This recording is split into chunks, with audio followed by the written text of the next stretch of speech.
So there are certain magic frequencies that always work when you're mixing snare drums. Three of them you want to try boosting, and the fourth one you want to sometimes cut. So in this video, I'm going to show you exactly what those frequencies are and let you hear it in action. So here's some drum tracks.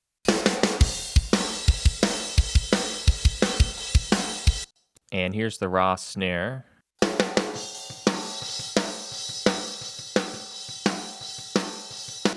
So I'll keep the gate on and some other compression and saturation, but I'll leave the EQ off. And my go-to EQ plugin for snare drums and almost every track is the SSL channel, so I'll demonstrate this using this EQ plugin, but you could use something else and the same frequencies are going to be fine. So magic frequency number one is 8K, and this is pretty much where I always start with the snare drum. I'll just start by boosting 8K, so let's check this out.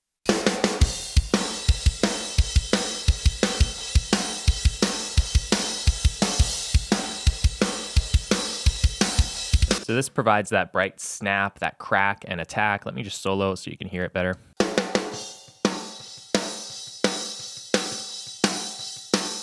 Usually the limit to this 8K boost is just like whatever you can get away with the bleed that exists in the mic.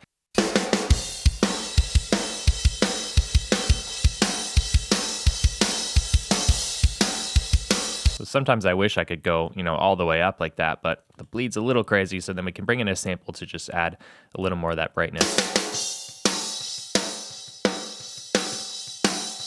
On this snare, we'd probably end up somewhere around there.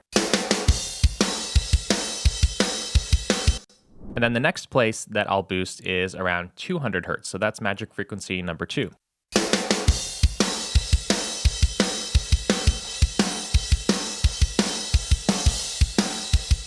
So this 200 hertz boost is for the fatness, and 200 works on like pretty much every snare drum. It's going to sound good when you boost it at 200. Honestly, usually a big boost around 8K and a fairly big boost around 200 will get you like 80% there with your snare sound. I mean, check this out.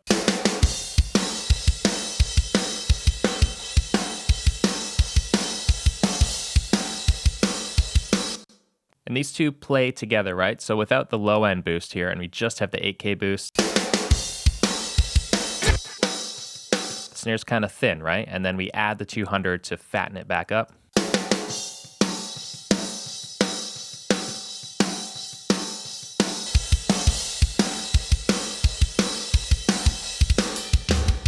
So keep in mind that sometimes it's not that you need less high end, like the snare's thin without that low end boost, but you don't want to back off that 8K boost because that sounds great. What you need to do is just add in some more of that fatness there. And there's two mistakes that I see a lot of mixers making with this. Number one, that they're too shy, right? So they just don't ever actually boost it far enough. And sometimes that happens because you're mixing in solo. So, when you're hearing this 8K boost, it's like, oh my gosh, there's so much bleed coming through and it's so bright. And I always say you want to push things too far and then pull it back. That's really how you find the sweet spot. And mistake number two that I see a lot of people making is reinventing the wheel.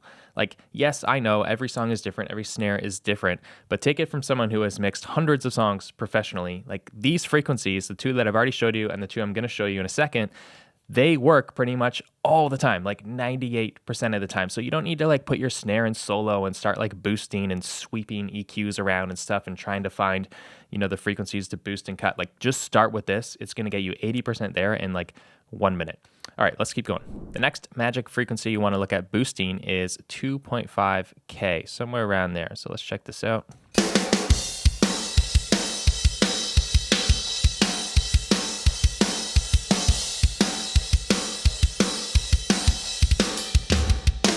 This is kind of more of a throaty, mid-range like bite that's going to help the snare cut through a dense mix. Let me solo it out here so you can hear better.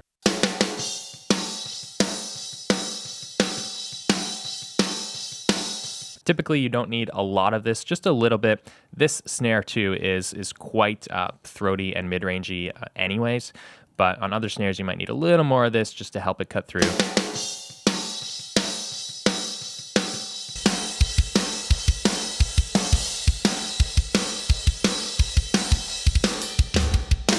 And this 2.5K boost also just makes sure the character and body of the snare comes through small speakers, right? Because basically the worse the speakers are, probably those really high frequencies and the really low ones, they're not going to be translating reliably. So having kind of that 2.5K area, it's going to have a nice bite, and it's going to translate on a lot of systems. By the way, if you don't want to forget all of the frequencies I'm mentioning here, I've got a free mixing cheat sheet you can download. Just go to mixcheatsheet.com. It's got all these go-to starting point frequencies for snare, but also for kick, the rest of the drums, and every other track in the mix as well. So mixcheatsheet.com.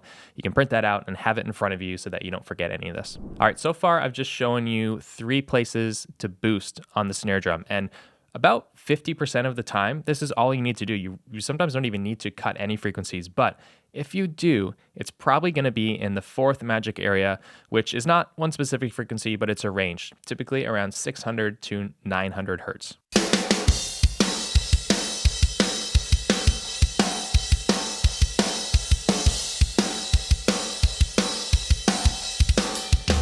So you can see when I go around 900, it's sounding a little honky. You can kind of hear that without the boost too.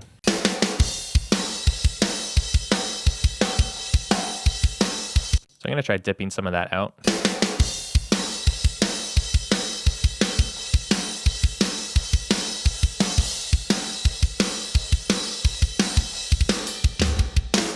Always make sure you do these EQ moves in the context of a mix. If you're only doing this in solo, you'll probably either do too much or you won't do enough. So here's our snare sound after these EQ moves.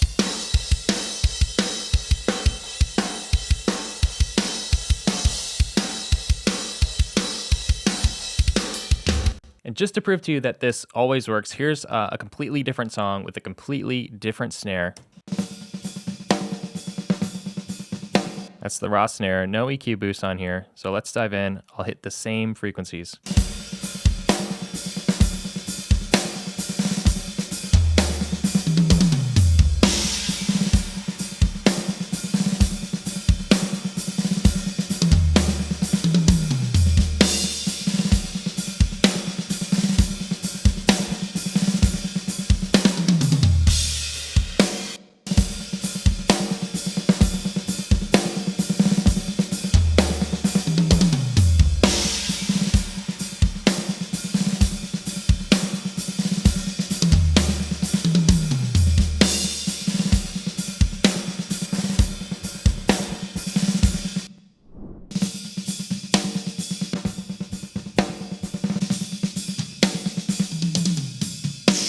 So remember these frequencies when you're mixing snare drum. Start at 8K, then add 200, then look to boost around 2.5K, and then if it's sounding a little honky or muddy or boxy, then you want to look around 600 to 900 hertz and cut that. And if you want to remember those frequencies, just go and download my mixing cheat sheet. I like to EQ the snare into a compressor, and the compressor is what's going to give you that punch and attack that you want. Check out this next video right here where I'll show you the exact settings to use on your compressor to add that smack and punch and attack.